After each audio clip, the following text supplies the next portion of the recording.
от YouTube. Аз съм Георги, аз съм Зомба, тук при мен е радиатора. Това е втори епизод от Minecraft Redstone системи.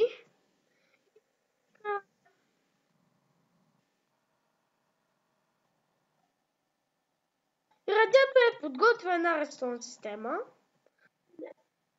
И нека да я видим. Както видите, това е като една всяка обикновена къща, само че с Redstone система.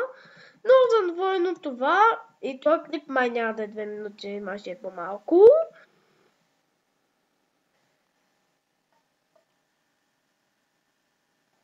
И това ще предстои Redstone системата. Как?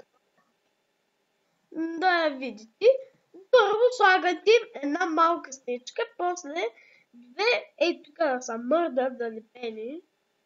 После слагате там, къде се слагат вратичките, обикновено дърво там, обаче слагате торчове.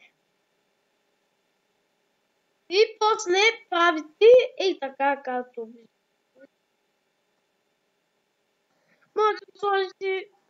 Можете да се сложите или тук, няма значение.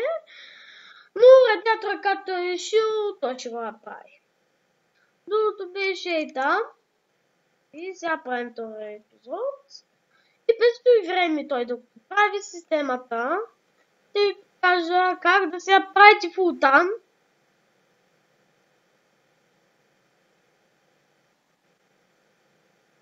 Да, обаче знаете ли всъщност да.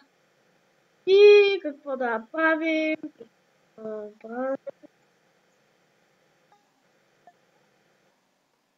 И ето е така вратичките и така правите.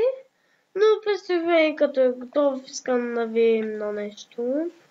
Какво да правим, аз се чудя.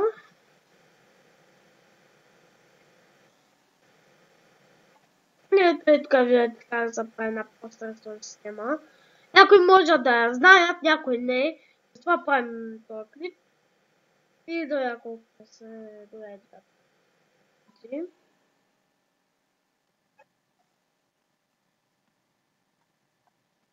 Ето виждате как трябва да го направите. Ето е така. Обаче човек може да бърза, защото програмката ми е за 10 минути. А сега 2 минути.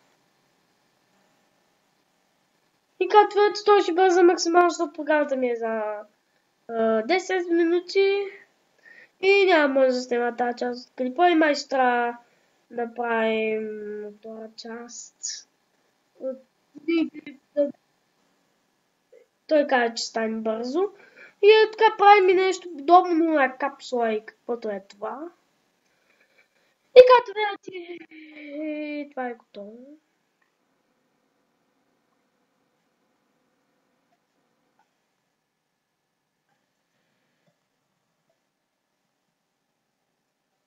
И когато е едната част, същата правда и другата част. Ето виждате. И ето минавате, това е затворено. Нека това правите едни вратички, които са отворени, когато влезеш с плейтите и те да вместо да се дръбнат, те да се затварят. Това е да много често случва на грешка. И така. Мога да си го късат като къщичка, обаче по-късно ще го таковаме, защото клипа стана 4 минути, наближава 10. И това е втори епизод, до третия ще направим къща и цял от мен и от радиатора.